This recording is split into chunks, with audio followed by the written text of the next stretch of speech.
উপদেষ্টা হওয়ার আগ পর্যন্ত আপনি তো সবসময় ছাত্রদের ঘাড়ে বন্দুক রেখেই বসেছিলেন। এখন তাহলে আপনার কি এমন হলো যে আপনি এখন এই ছাত্র জনতার দায়িত্ব নিতে অস্বীকার করেন? ইতিপূর্বেও আপনাকে বিভিন্ন ভাবে আমরা জানিয়েছি, আমরা আপনাকে বলেছি যে আপনি কিন্তু কোনোভাবেই এই দায় এড়াতে পারেন না। আইন এবং স্বরাষ্ট্র তারা সরাসরি রাষ্ট্রের আইন শৃঙ্খলা রক্ষার কাজে নিয়োজিত থাকে। এই জায়গায় দায় এড়াবার কোনো সুযোগ নাই।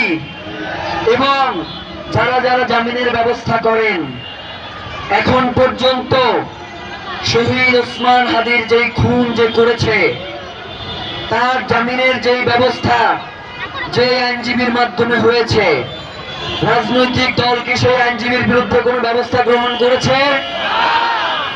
ওসমান হাদিকে টকশোতে গিয়ে যে গিনিপিগ বলেছে, রাজনৈতিক দল কি তার বিরুদ্ধে কোনো ব্যবস্থা গ্রহণ করেছে? রাজনৈতিক দল কি তাকে বহিষ্কার করেছে?